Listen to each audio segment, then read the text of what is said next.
So many of us Tesla investors are too painfully aware that the stock has crashed dramatically since its all-time high earlier this year.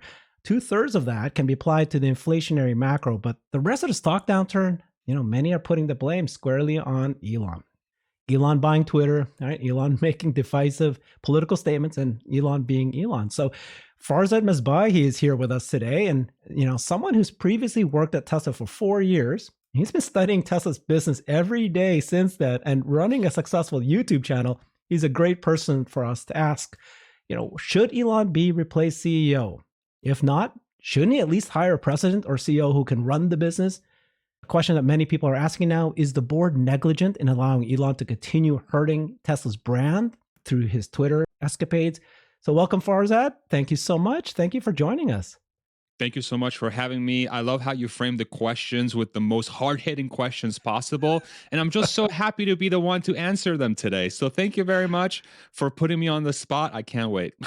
It's very timely, and I needed to hear you specifically. So let's go. No time to waste. Let's get brighter.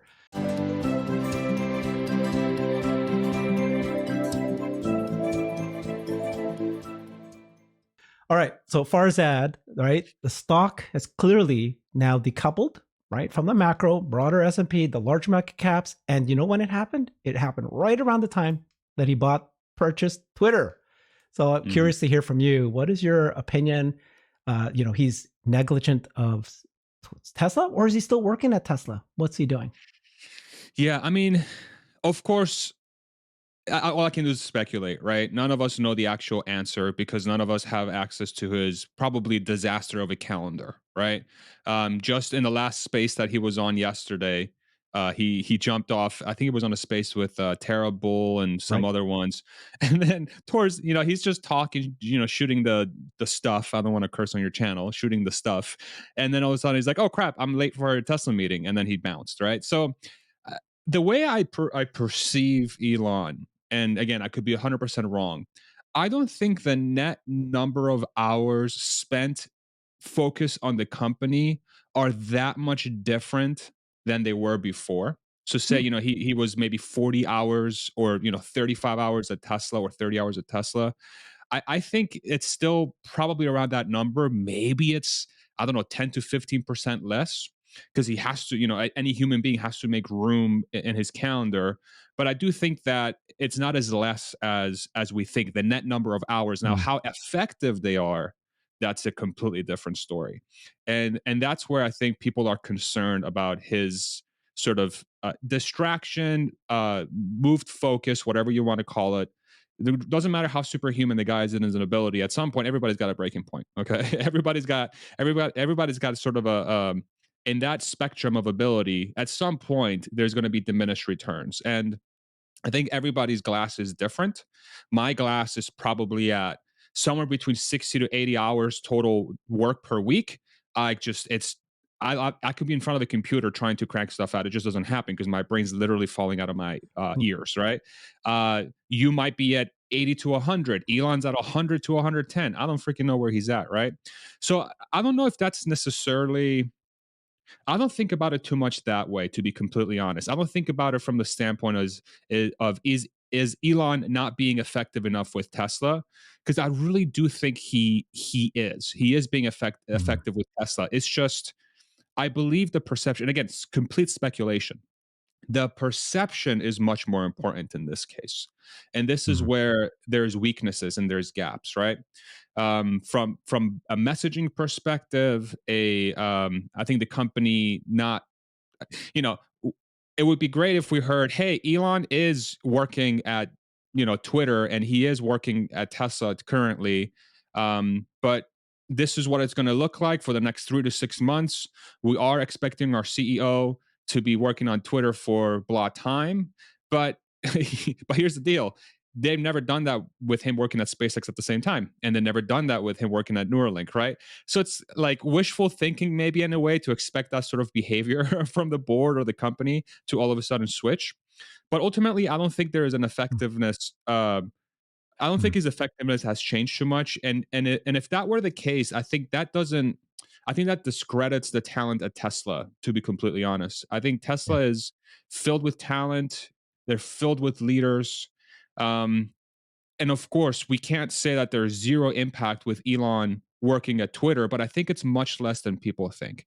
Like, we should give Elon his due for being really good at what he does, but we should also have, faith in the fact that if they are hiring the best talent in the world, and I was fortunate enough to see it firsthand, they're not just going to be sitting on their hands. On the contrary, those teams are extremely autonomous. I can't recall one time. Okay, I can recall one time. But every other time we were 100% autonomous, we called our own shots. And I worked in the supply chain part of the team, so yeah, especially if this is like, say, a 3 to 6 month term focus for Elon, I don't see that being a disruptor. If Okay. anything, if Yeah. anything, there could be a situation. Sorry, if anything, there could be a situation where teams might settle into the situation that they're in right now, because Elon isn't like, yo, oh my god, deal with all these insane fires. It's like, okay, now we're settled in and trying to go a little bit more status quo-ish, a little Yeah. bit within the context of Tesla. But yeah, but I can see why people are concerned. I can see why people are concerned, because all you see him tweeting about is Twitter. He's showing up at spaces and being late for Tesla meetings. Doesn't look good. No. Perception sometimes is everything, especially in the bear market. Good point. Now, the stock has fallen significantly. And because of that, many people, even not just the investors, just many folks outside public are saying, maybe Tesla's better without Elon. And so the first question is, would Tesla be better without Elon? Is that even a possibility? But two, some people look at it based on stock price, but if you look at the fundamentals, and is Tesla's still heading out of the park. So far they have. They've released FSD. I've been saying it's like regular delays, not outsized delays. They look like they're really well on track with Q4, and the factory gig of Berlin is ramping up quite nicely. So if you look at that point, I think it's looking just fine. But what do you think about that when you start hearing this, people, bubbling up? Should Elon be replaced as CEO? Yeah. Again, I understand where people are coming from. I don't want to diminish the way people feel towards that, because if there is a perceived lack of focus from somebody who's been very vocal about giving it their all to the company, and that doesn't appear to be the case, I can see why people feel that way. But I view it differently. The way I view it is, do you think the company is going to be better off without one of the best engineering talents in the world? I don't know. Like, if I was somehow Elon's boss, I wouldn't want to get rid of Elon. You know what I'm saying? So I think it's more about shoring up the gaps and the weaknesses that he's displaying today. I think Elon is not a perfect person. No human being is perfect, but he is very talented, and he has undoubtedly been a giant reason why Tesla is successful today, which becomes Mhm. diminished over time, because as the company grows and as more and more talent arrives to the company, the percentage impact that Elon's having to the total business's trajectory becomes less and less. So to me, it's not so much a question of, is Elon better off with Tesla, better off without, sorry, is Tesla better off without Elon? Thank you. The other way, is Tesla better off without Elon? I don't view it that way. The way I view it is, how can Tesla arrive to a point where it can be exactly as it is today without Elon? That's how I frame that question. Nice point. I love And this. the longer, I think the longer Elon stays at Tesla, the more likely that becomes, because you have a chance for your culture to permeate as much as humanly possible into every single nook and cranny of that company. And the Mm. leadership that you've hired and that you've trusted in essentially become taught, like a sensei is coming in, is like, this is how you run a business that's super innovative. And then if you're there long enough, everybody should be on board. Granted that Elon somehow doesn't flip a switch and turns into a crazy person, which I can see why some people might think that way, but I think he's kind of acting a little bit par for the course for the kind of behavior. And I'm more than happy to debate that. It doesn't excuse it, though. Here, I want to be very, very clear. It doesn't excuse it, but there are certain trends that I think he has as a human being that just resurface, and that's just what people are. So no, I don't think Elon's better off. I don't think Tesla's better off Twitter, without Tesla. Elon. I Yeah, I keep getting. I don't think me Tesla's too. better off without Elon, um, but I think that Tesla should spend time in figuring out how to transition away from Elon when the time comes, because that's just healthy. That could take 5 years. That could take 15 years. It's just prudent. It's just prudent business sense to So, do that. question I've been asking myself, and I've been hearing quite a bit too, is Tesla is now 14 years old. Okay, Mhm. And why has he not brought on board a president or CEO? Why, similarly, why did he bring on Gwen Shotwell, Gwen Shotwell, Shotwell. Gwen Shotwell at SpaceX? Why hasn't he brought somebody like that in at this point? Mhm. What's your thinking? You were there for 4 years, and but it's a different time from that time you were there and where it is now. Is it time? Yeah. Um, I think it would help him tremendously to have somebody that he trusts at the top of the company doing all the stuff that he hates doing. Yeah. He has openly come out and said, I do not like being CEO. I like designing and engineering. Hmm. I think it was on a Yep. call with the All In podcast. It was recently where they had the live show and Elon Mhm. phoned in. Elon said that when he first joined Tesla or bought Tesla or whatever, that whole inception of the company through him, he was very clear in saying that he would have loved to just focus on engineering and design, but then he saw it as a moral obligation to become CEO. Right? It's a moral obligation, so he's doing it even though he doesn't want to. So the question becomes, to your point, what's keeping you from doing that today? What's keeping you from truly freeing up your time to do exactly Mhm. what you want to do as a human being? Like, I'm just viewing it as like, if I'm talking to a friend, I'm like, why the hell are you doing the things that you don't like, bro? Like, literally, if I would go to you, Herbert, what the hell? Why, bro? Like, you have all this talent. Why aren't you?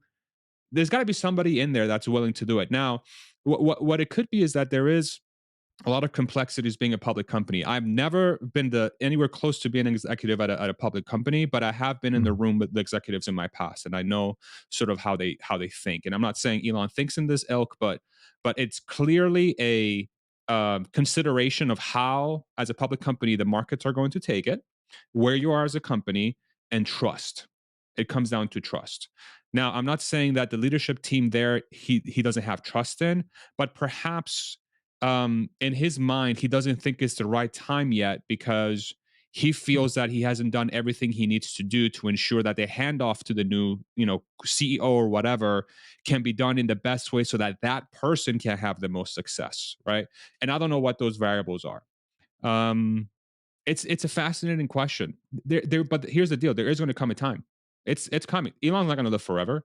Elon is going to move on at some point, just like every other human being. I think it'll be naive for us to think that Elon's going to be around forever. And I'm not saying this because I want him gone. On the contrary, I want him around for as long as humanly possible. But at the same time, succession is important, and it's going to have to happen at some point. So it's completely up to him. I support that decision regardless because I think Elon has a track record of execution, and he has if there's one thing he does really well is build very profitable, very game changing businesses. And so from that respect, I have zero guidance to give him, but it's very fun to pontificate about because you never know what could happen, right? And you never know where his head's at from that perspective. So I think Twitter I'm going would to push benefit from having a CEO though. Go ahead. Twitter. Yes. I'm Yeah. going to push the question about who's the succession plan for the executive at Tesla just a short bit because I want to jump first to the board. Yeah. Okay. So another question people are asking, right? Is the board negligent at this point, allowing Elon's antics, right? His divisive actions, letting Elon just run amok. He can do what he wants, right? Because this is his business. He bought Twitter. He has a belief of what the future of the world should be. He's idealistic.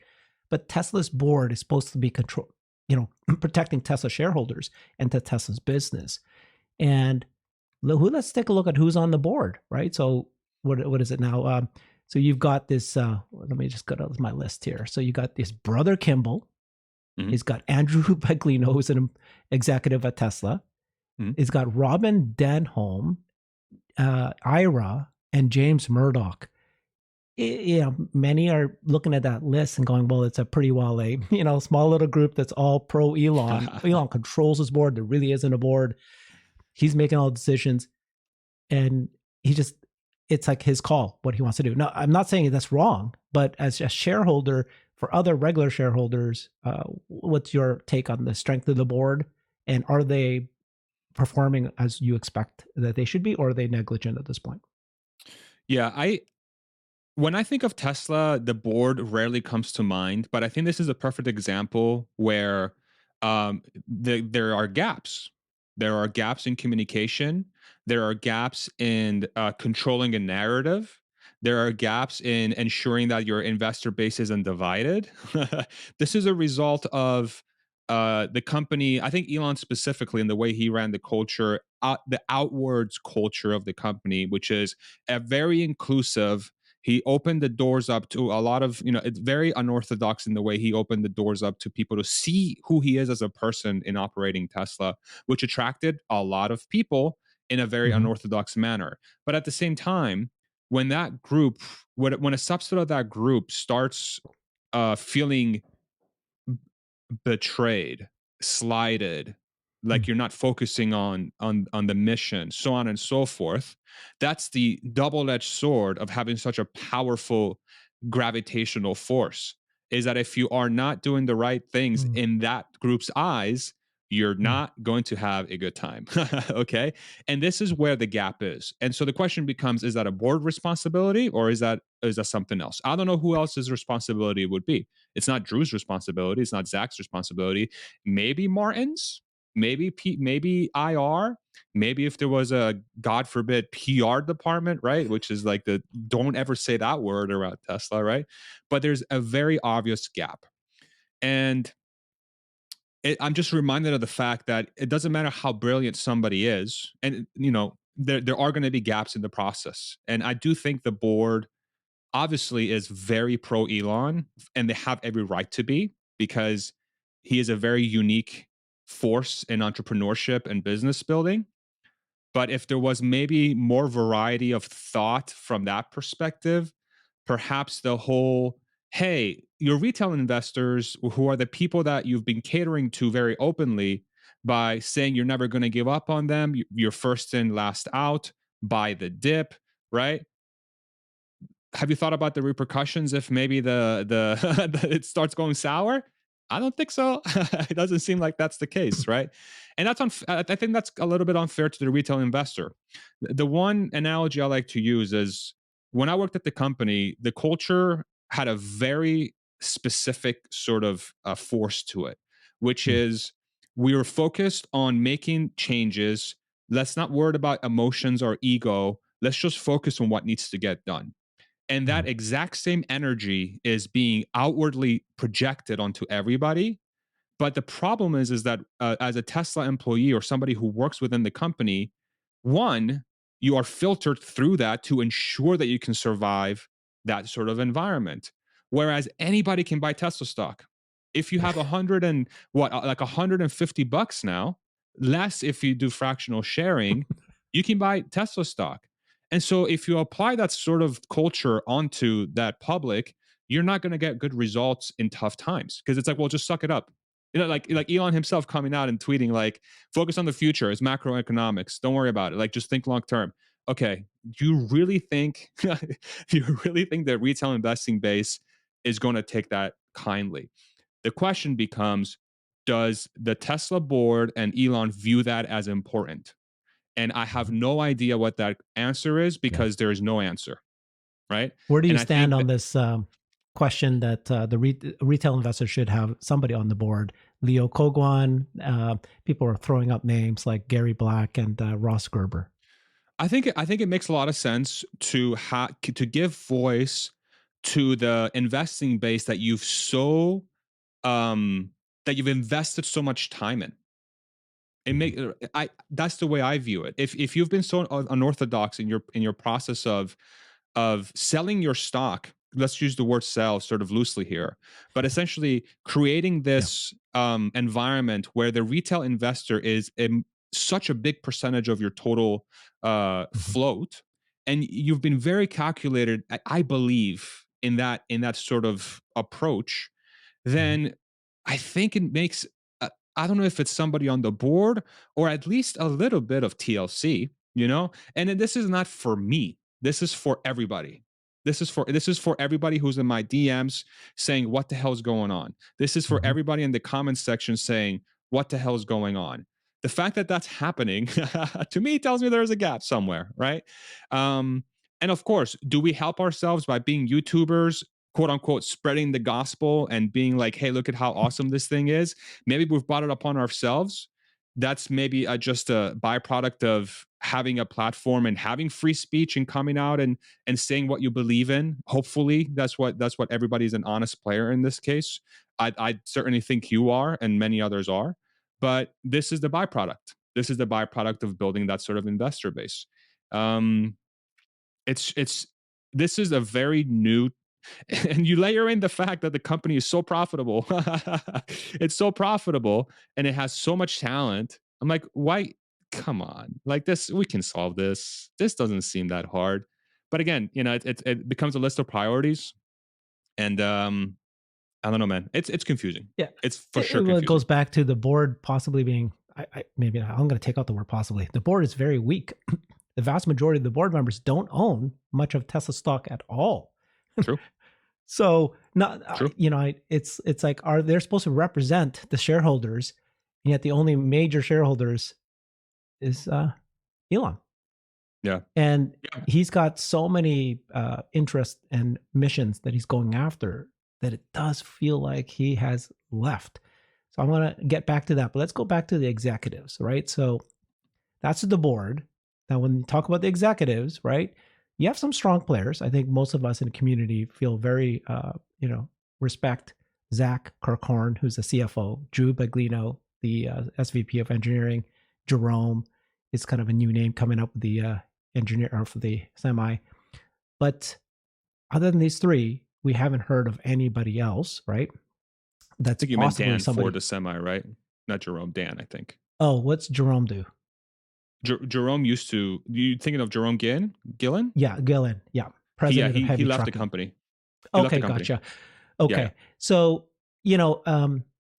so the reason I bring this back up is because Elon was asked in Q3 about succession planning, and he said that it is something that it's been discussed. Mm. Is that somebody that's going to be from within the company, which is what I would expect to be part of the culture of Tesla and who Tesla is, versus hiring out? And so if it is somebody in the company, shouldn't that person or a bunch of people be at least brought forth? My wife keeps saying, why don't I see Franz? Why don't I know Franz? Because she knows Johnny Ive really well. She knows him Mm. so well.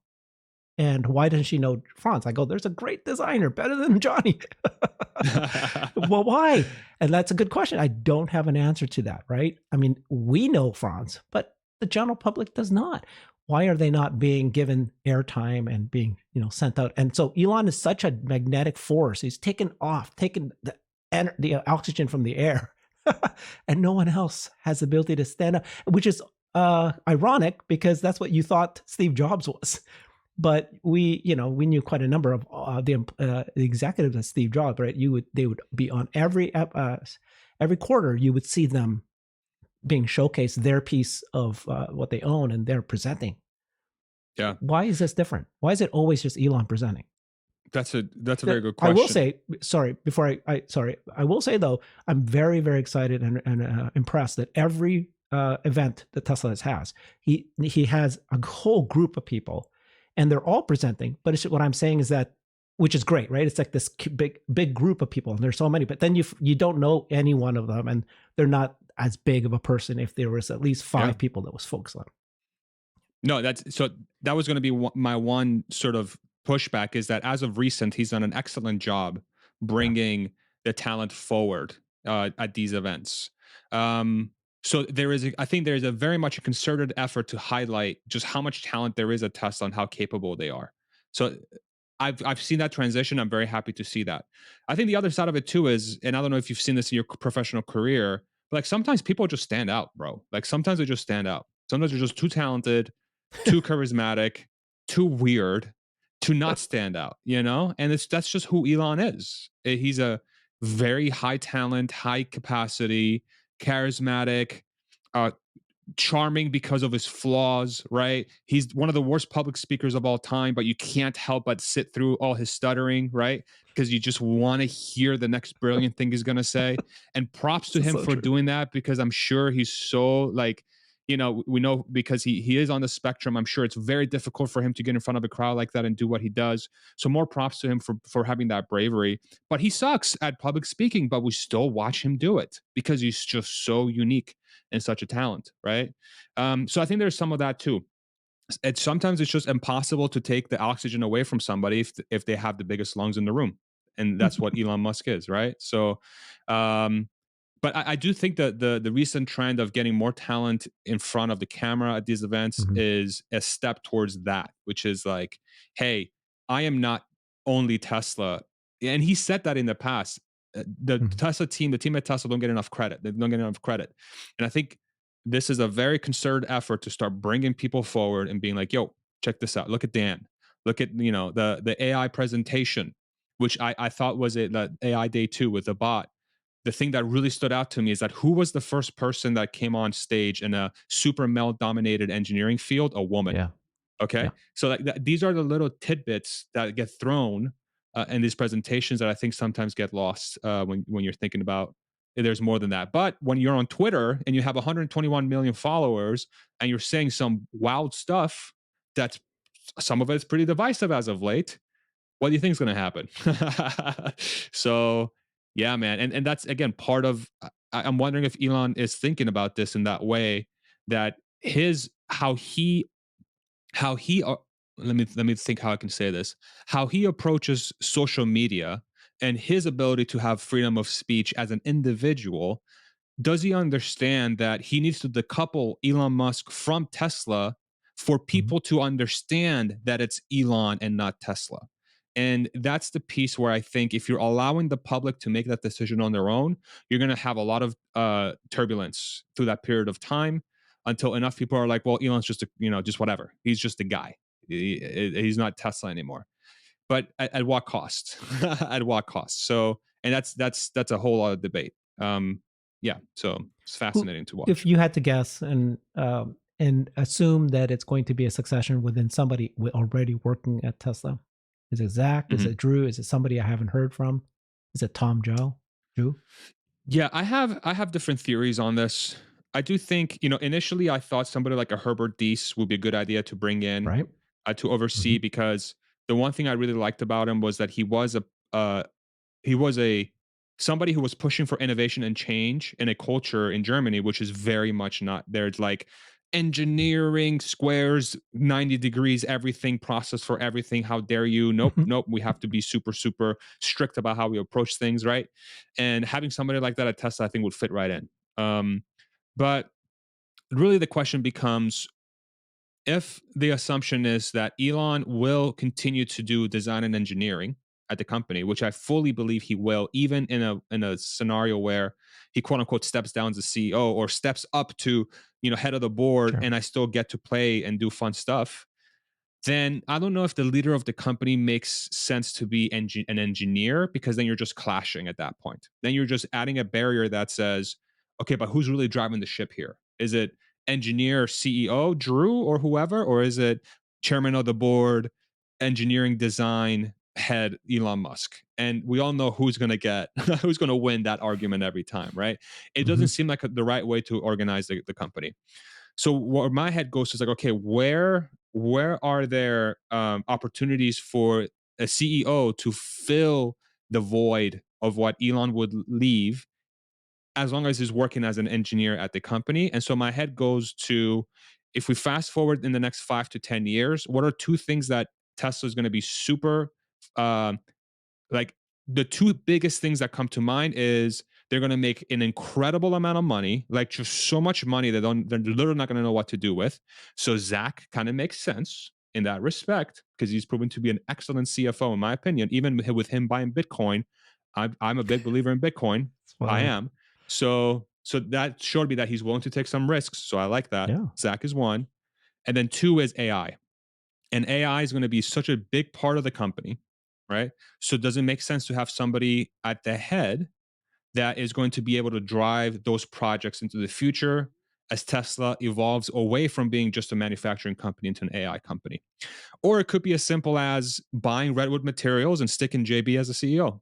I don't know. That could also be another one too, because Okay. those two You just guys go way back, Yeah, you just blew my mind. I Okay. was all set to say to you, no, no. It's, what is Tesla as a company? Tesla is factory is the product. So he should bring in somebody who's going to run the factories. He's going to have many factories. If you can run a factory really well, you can create any product. Then you just reminded me that the company's not a factory. They are going to be an AI company, and that truly is their future. Um, you're I right. could be wrong. I could be wrong though. You could be Yeah. 100% right. Maybe I'm too far into the future. But that's the fascinating thing about this whole thing is that you have an individual, Elon Musk, that does all of those things well. From a design, manufacturing, problem solving, creation perspective. Even financially, he seems to be very strong because he wouldn't be able to get a company. We wouldn't have been able to start an electric car company in the middle of one of the worst recessions in recorded history and made it into the money printing machine that it is now. You need somebody who knows how to handle money to be able to get here and knows how to take risks and knows how to deploy capital. It's obvious. Yeah. Um, We're still yeah. talking about executives here. Not that Tom Jew is going to be as a CEO, but what do you think about him? Um, have you heard much about him? Have you heard about this rumor that he's going to be global president of the auto um, factories or president of auto, right? hmm Yeah, I've heard of the rumor. I never met him internally. I never talked to him. All I know is that Tesla China is the crown jewel of the company right now. And Giga Shanghai, Elon openly has been very pro and very happy with their performance. And he's been giving China kudos left and right. They represent a significant percentage of their total production capacity. Uh, Almost, I mean, 50% right now. Maybe more, maybe less, but right around that area.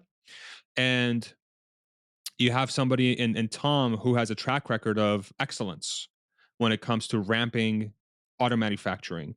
And of course, I think he also benefits from the fact that I do believe, uh, from my experience and what I've sort of done, spoke to people and sort of the research I've done, the culture in China is a little bit different than the culture in other countries in respects to hard work. It's very embedded in the culture to just Right. go out there and kick ass because of like the agricultural roots they have, and doing all the different things that they've built as a society, that you just have to be just a psycho when it comes to hard work to be able to make a living. And No. that's a beautiful thing. It really is a beautiful thing. And so he's benefiting from that. But at the same time, he's been able to manage that and capitalize on that. And he's shown amazing things. So him being head of auto makes sense to me. It Yeah. makes total sense to me. But head of auto, right? Head of auto, Yeah.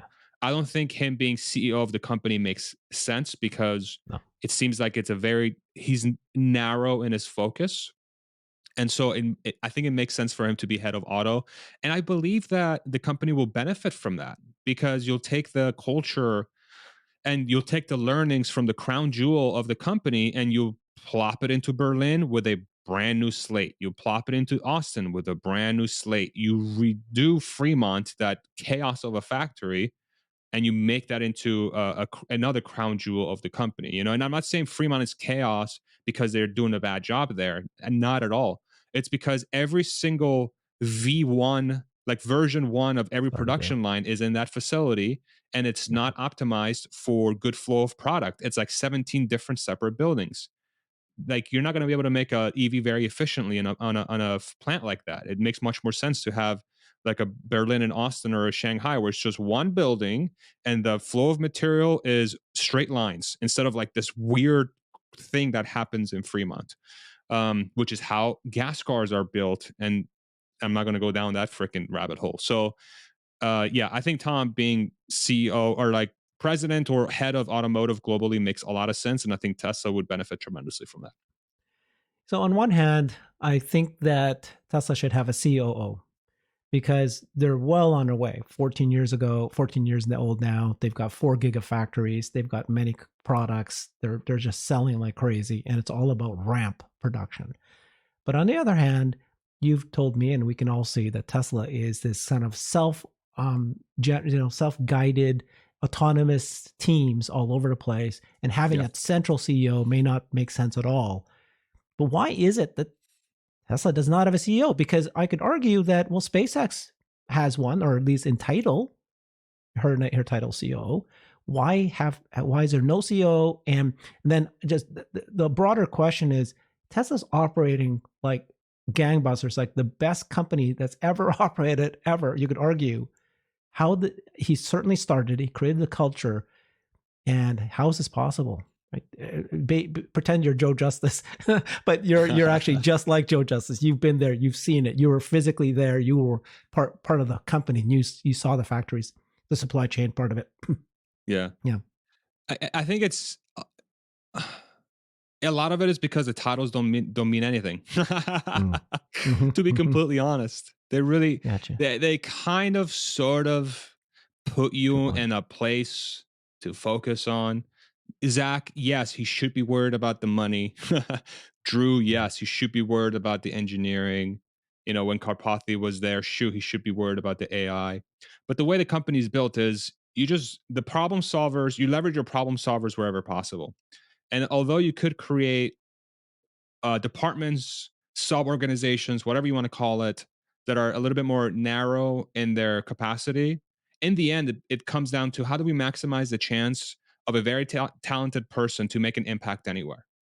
Mhm. And that's just how Tesla operates. I'm not saying that the executives at that level are doing as much, say, cross functional stuff as folks that are maybe quote unquote lower on the rung, or like they are more focused on the day to day. But I think the Tesla operates without a COO because it can, and Mhm. because it has such an embarrassment of talent. Um, yeah, so I would be more focused on who are the core players that they've hired that can make an impact versus who is in what titled position. And I think that's part of why Elon went to, Techno King, and why Zach is master of coin, because who Yeah. cares? Yeah. Dude, my title when I joined the company What was was it? Yeah. inventory control analyst. And I was Pretty boring. designing, very boring, Okay. and I was helping design an entire distribution network for the entire globe with like two other people, bro. Like, titles don't matter. It's all about what kind of impact can you make at the company. It's a good thing And you met Cindy before you got there. Otherwise, you'd be meeting her at the bar going, "Yeah, I'm inventory control analyst." yeah, but I don't care. Like, titles don't matter. Honestly, what It's a matters good is point. how much impact can I make at a company, and do I feel like I'm being fairly compensated for that impact? And Yeah. Tesla took really good care of me in that respect, and it was the most rewarding experience of my life. And I think a lot of people feel that way at every single level of the company, and that's really what matters. And so, if you can attract that kind of talent, you're fine. Yeah. Who cares what your title is? You could be queen dog shit. I don't care. You know what I'm saying? You might have to bleep this out. I'm really sorry for cursing, but it's all about impact. It's all about impact. There goes my advertising 3853, dollars. 5853, 3853 is a timestamp. There you go. Write it down so you can bleep it. Okay. So I think we are seeing that Tesla's self. It's funny, but it's autonomous, right? It's running on its own, and all these divisions and departments. How does major decisions made, and is Elon necessary? So this decision of needing a new gigafactory and approving it, hiring the executives that's going to run that new gigafactory. Mm. I can keep going on. Like, what level of decision does Elon need to be there to make that analysis and help make that decision? Yeah, I have no idea what the sort of the approval process looks like for a gigafactory sort of place. I would imagine that Elon would have to give the green light. But what's probably happening is that there is a group of people. It's probably a lot smaller than you think because that's how Tesla runs. But it's Right. a handful of folks that are doing surveying of land. They are partnering with local jurisdictions. They're bringing in engineering to validate their findings. They put together a proposal. The local jurisdiction says, hey, this makes sense. They do this for multiple jurisdictions. Then they go to Elon and they say, yo, check out these 4 sites. We think this Mhm. one's the best. Here are the variables you're looking for. What do you think? And then Elon's like, have you thought about this, this, and this, and this? They'll be like, Mhm. yes, yes, yes, and yes. And here's another document that shows you that. And then he's like, okay, let me think about it. and then he might take an hour, he might take 7 years. I have no idea, but I think that's what the process looks like. Mhm. A lot of the problem solving is done, I believe. I mean, I can tell you for at my level, all the problem solving was done by us, and a lot of the Mm. decision making was done by us. Like a gigantic amount of it was done. I mean, Mm. basically all of it, to be completely honest. Yeah. Elon was basically not involved in this sort of environment that we were in.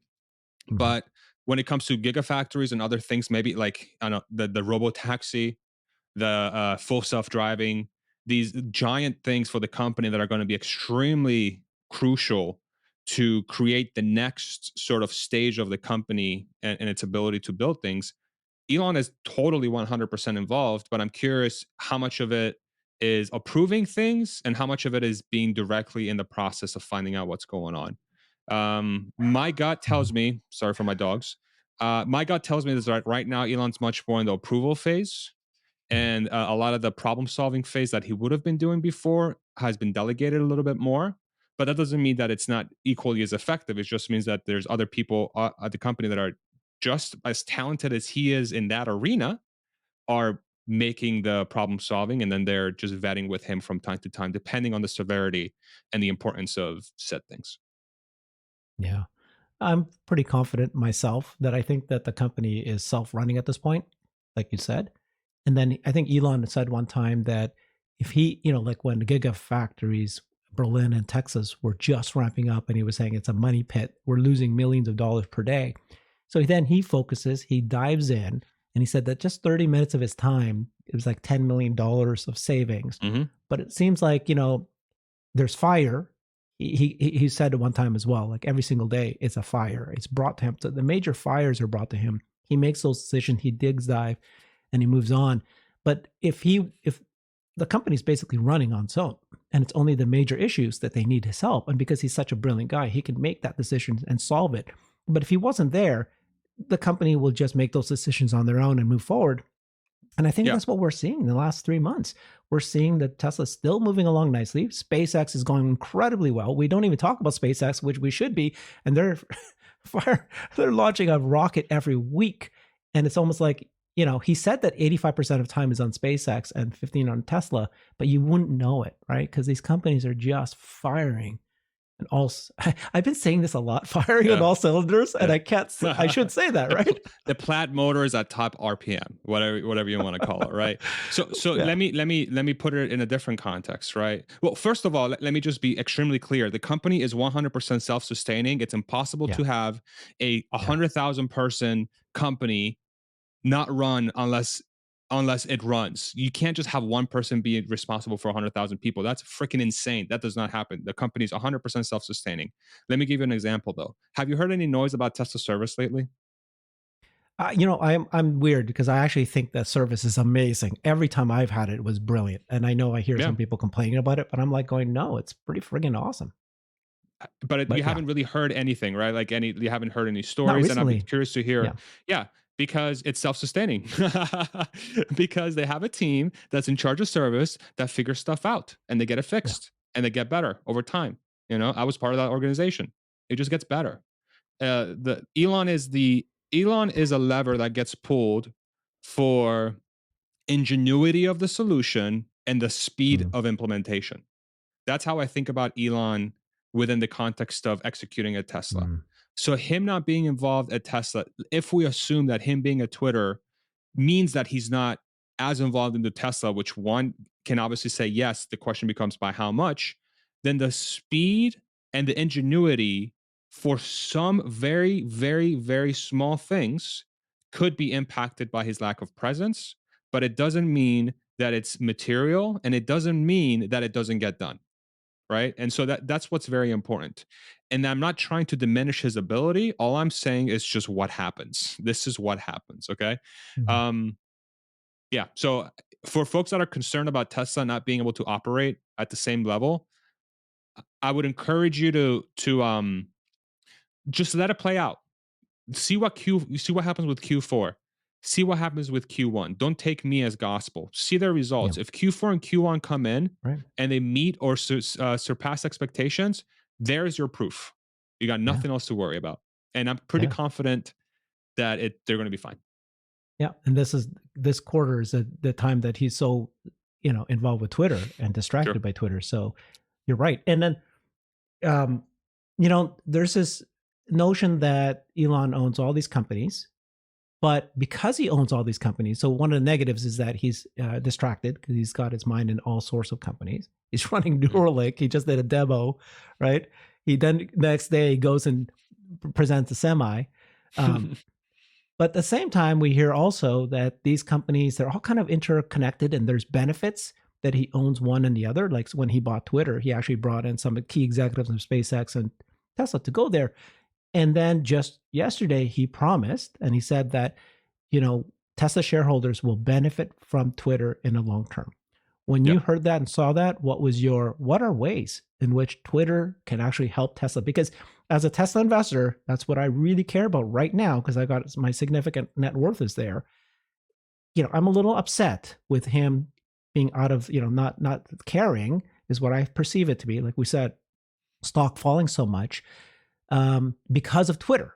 So if somehow he can start showing me that this effort to solve and fix Twitter and become better, it's going to be beneficial to Tesla. Like one way I thought of it was the Twitter app is going to be a financial payment system, and it could it become the app that people use to then hail a robo taxi for Teslas. And there's all these kind of different ways that it can connect together. You can use the Twitter app to pay for your financial loan for the car and the insurance and the subscription model that they'll move to in the future.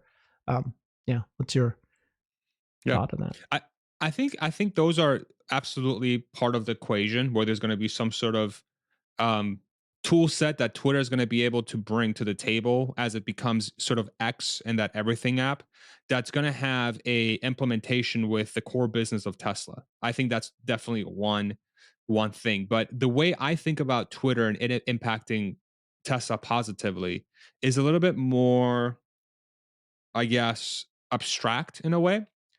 Mhm. And the reason why I think that's the case is because Twitter has anybody can be on Twitter. Every single person that has internet today, as long as you're not in China or another country that prevents you from going on Twitter, can download Mhm. Twitter. It's free. And barely anybody in the world can afford a Tesla right now, right? Mhm. It's still a very it's just expensive. People can't afford it. Mhm. So the percentage of the population that has been exposed to a product that Elon Musk has created and his teams have created is very, very, very, very small. Twitter has maximized the number of people that can be exposed to an Elon Musk product or service, uh, that they get to experience the genius behind his ability and his team's ability. That is what gets me excited about Twitter because it becomes the light bulb Mhm. that goes out for people that are like, holy crap, this thing is awesome. The Tesla must be awesome. I got to Mhm. check out a Tesla. Right. So that's one. And the second one is if Twitter is going to be where, if it reaches the goal of that's where everybody's going to be at, right? Then why doesn't Tesla just advertise on there at one point, right? Over the long term? Why doesn't it become an advertising platform for Tesla? This could be 5, 10 years down the road. So that's another way I think that the platform could be helpful to it. Plus the other things that you've mentioned of these like features that could be created. Um, I don't know, like yeah, like the robotaxi hailing and stuff like that could live on the app. But ultimately, for me, it's the product and service itself. I think over the long term is going to become a magnet for people towards the Musk brand, and not right now. Definitely not right now, but in the long term, I think that the platform is going to speak for itself, and it's going to open up a floodgate for others to see just what, hey, like this is cool stuff, man. It's really cool stuff. Nobody can ride a reusable rocket right now. I bet you if somebody could ride a reusable rocket, they'd be like, oh my God, this is Right. amazing. They see it Mhm. and they're inspired by it. They're like, holy crap, if this guy can land rockets, yeah, I'm sure he can build a car. And that's the thing that you keep hearing, right?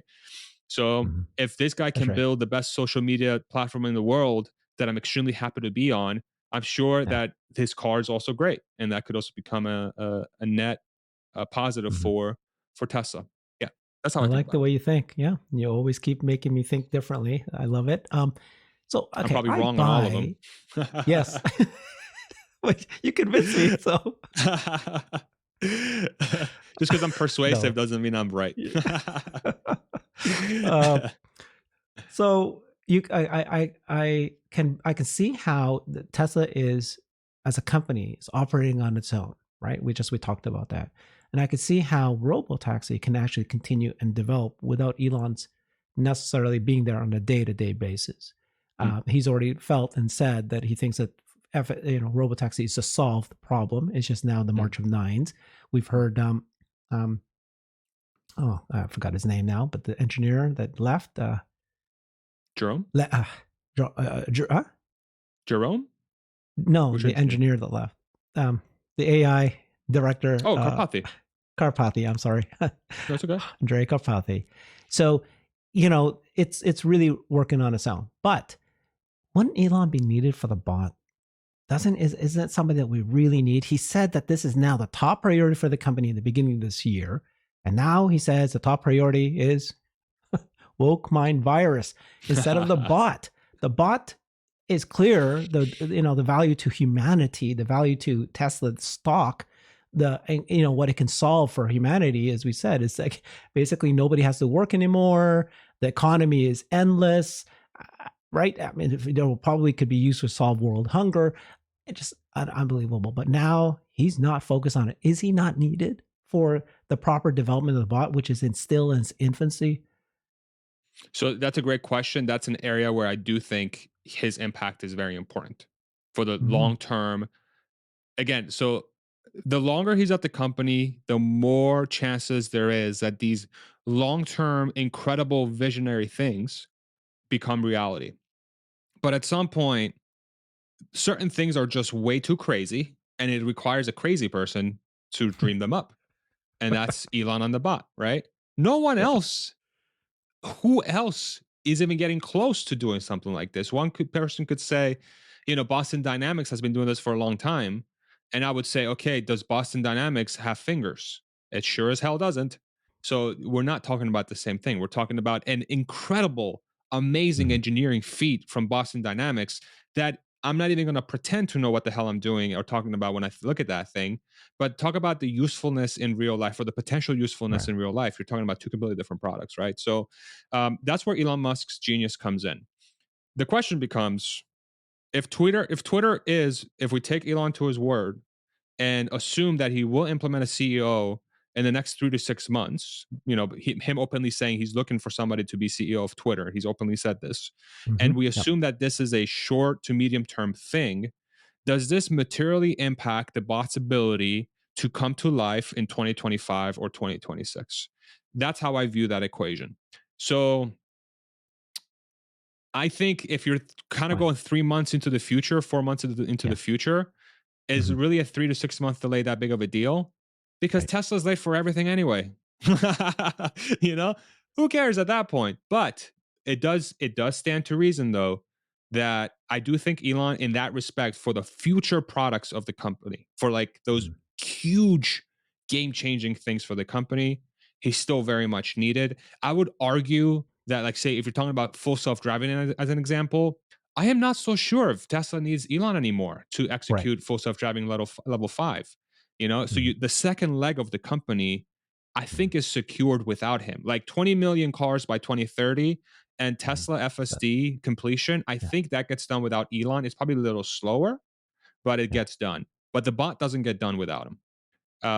So that's where he's important.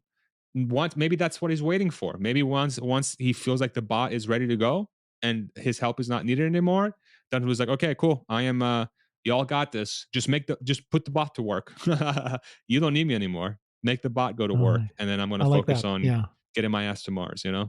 Yeah, I like that thought, that thinking. So you're right that if his focus is temporarily distracted Twitter for now, but he has said that he's supposed to be a new CEO.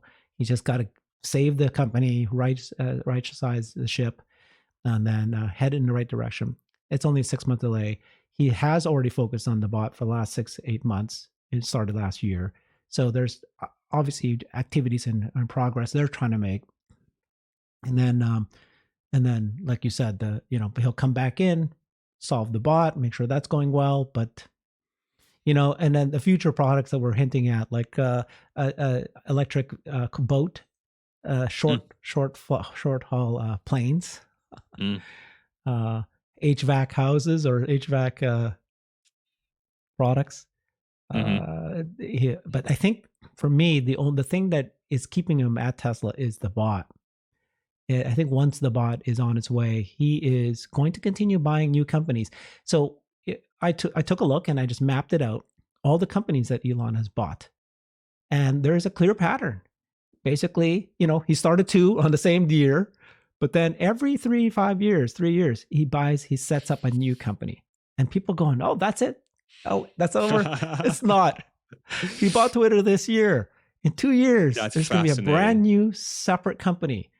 And in fact, for the society, if we think he's a good person, it's a good thing, because he's solving so many things society needs. We should be so happy that he just moves on. You know what I mean? Like because we're Tesla investors, we're being selfish to trying to keep him in Tesla. But if he can go and solve other products, like I was at Giga the Giga party, the Giga in Texas, Mhm. Giga Rodeo, and I able to talk to Elon and his brother Kimball, and I asked Kimball, "Are you guys working on world hunger?" And he said, "Yep, we are." And so I think that there is some thinking about how do you generate food, because if you go to Mars, how do you do that? So he'll move on to those things, and it's a good thing for humanity. But For so sure.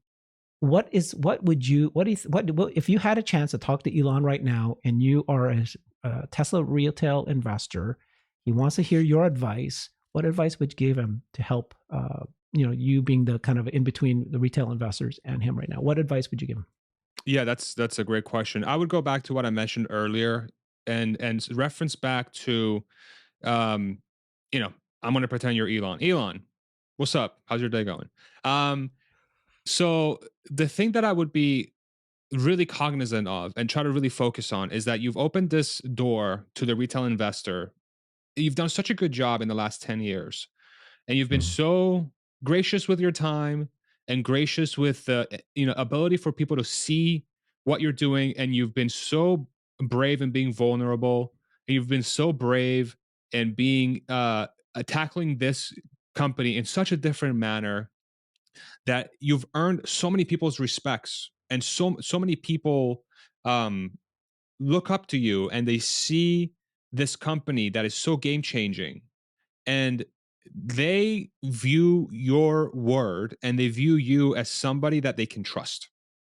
And so if you are saying certain things on, say, on a public sphere, or you're getting yourself out there, and you are more than free to exercise your personal right of saying whatever you want and doing whatever you want, but make sure you're cognizant of the effect this has on an investor base that you've built in a very unorthodox manner. The same rules don't apply. And so my advice would be, think about think about that. If you're not thinking about it, think about it.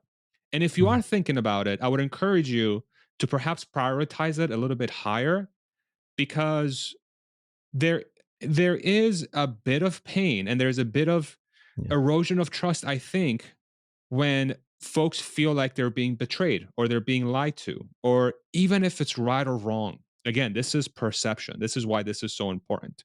And I'm not anybody, I am not anybody that could tell anybody that their feelings are not correct in this situation. Because more often than not, they're probably right, right? Mhm. Um, and then the other thing I would tell them is try to be less divisive and be more and try to unite more. What the beautiful thing that he had at the beginning of the Tesla journey and throughout the 2010s is that this mission was to advance the world to a sustainable future. It was a hug around humanity that Yeah. said, we're all in this together. Mhm. And as of late, regardless of what it is, and he's more than welcome again to say whatever he wants as an individual, but think about the second order effects of moving away from being a uniter to being a little bit more divisive, regardless of if you're correct or not. Are you thinking about that? And are you thinking about how that impacts the brand, either be it small or big? Do you recognize that you are the face of Tesla? Do you recognize that people look to you as the face of Tesla, regardless if you view yourself as the face of Tesla or not? Are you aware of what this looks like? And all this could be yes, yes, yes, but none of this matters because we should be focused on the long term. Okay, fine. That's the decision you've made. And if you think that the risk from that is lower than we're putting it, then okay, I respect your decision. Yeah. But I hope somebody's telling you this. Yeah. And if you decide that it's not, that it's, thank you very much for the feedback, I'll think about it, and you continue going your own way, fine, no problem. I gave you my 2 cents. I still feel like you've done an amazing job putting together a business that, from a wealth creation Hmm. perspective, it's going to be incredible. And but the magic of Elon will start to erode, to be completely honest. And it's a matter of, okay, how important is that to you? So yeah, that's what I would tell him. Love it. You, yeah, I really like what you just said. But the um, the thing that you said to me 5 months ago when I interviewed you that still really sticks with me. I asked you, why did you leave Tesla, and why did you decide to become a YouTuber? Your answer was really good, and it was, you said something like, you saw that Tesla, the community, is bigger than Tesla, the company, than Elon, and even the mission. And so that's why you said, you could be working in a Tesla, the company, and you're contributing and you're doing a lot of good stuff, but you can actually create and be part of this community that we're all part of. Um, and as Elon moves on from different companies and so forth, it's the community. And there's just so happened a Tesla community is pretty powerful, pretty strong, pretty big. It can continue with the mission, and it continue without Elon here. And Mhm. so that's sort of like, it's on us as a community to stick together, to remember why we are part of this company beyond just making money, but also the mission, and then ourselves. So maybe Elon will watch this video because of you, Farzad. He's going to tune in. I'll send He's it going to to hear him. your message. Listen, I think yeah, dude, it's like the way to navigate through this is not by attacking each other, is by attacking the gap, right? And we do this together. But we don't do this by the one thing, and I'll be very honest, I'm going to call this out on here. I don't like when people come out and say in the comment section, "Oh, you're stupid if you're not in this for the long term. You're just a short-term trader. You're a moron." Like like I hate that type of behavior because it's divisive, man. Like if Hmm. you're really, you're more than welcome to have that, you know what? Say whatever you want. I'm not even going to tell you what not to say, right? But are you aware of the impact you're making in a community when you're saying that kind of verbiage and you're saying those kinds of things? If you are, fine. More power to you. Feel free to do so. But in times like these, I think it's extremely important to allow all the voices to come forward, dissenting, approving, passionate, dispassionate, betrayed, in Hmm. love, unmovable, super strong-headed, stubborn. And I'm thinking of personalities as I'm going through this, right? And I love every single one of them. And I Yes. love every single one of them. I really do, because it's that chorus, it's that combination of voices that I Yeah. think will allow the individual to ultimately make their best decision for themselves. And sitting down and assuming that this right now is not a challenging time, I think is counterintuitive to building a community that is actually capable of making a difference. And this is, I think it's extremely important for us to be able to have, just how you so brilliantly have done here with your channel, is to have a place for all of us to come together and talk about how we feel, what we think should be the proper outcome for where we are now, not just as community members but as investors. And we should do so with the utmost respect for each other, and to not just be dismissive or to somehow try to drive a wedge that says one side is smarter than the other or one side is dumber than the other. That's just not how things are optimally built. And that's not how things are optimally solved. And I say this as somebody who has been a leader in multiple organizations at different levels. And it's just not the best way. And I'm not saying this is a Yeah. job, but what I'm saying is, like, that's just not a way to build something that's strong. You have nothing different. Literally, the Tesla community, if we are driving those dissenting voices in the way that I've been seeing lately, it does nothing. We're just like anybody else, and maybe that's okay too. But there's something special about what we have, and Yeah. I don't know. We should cherish it, and we should make it healthy, and we make it healthy by being open. just in the same token as, Elon Musk himself, Mm. the quote unquote leader of this community, what does he say? Okay, go on Twitter and speak your mind. Just do it on Twitter. Okay, cool. Why shouldn't that apply to absolutely everything, including the company that he's running? It seems healthy. Yeah. And so I encourage everybody to do that. And thank you for creating a place where your questions are fantastic, Herbert. Very good Oh, questions. thank you. Not easy questions, but I think that's the kind of questions you have to go through. And I mean that honestly. Is that it's not like I'm uncomfortable answering them. It's just that they're difficult. It's complex. I've never been here before. I don't know what the hell I'm talking about, but I'm trying to figure it out just like everybody else, Thank you Yeah. so much, Farzad. You're awesome. You made me brighter, but also inspired. You seem to do that. Everybody should follow Farzad on Twitter. I love his or Twitter handle at Farziness. That's And of right. course, his amazing YouTube channel is just blowing up all over the place. Thanks again, Farzad. Appreciate it. Thanks, everybody. Talk soon. My Bye bye. pleasure. Thank you.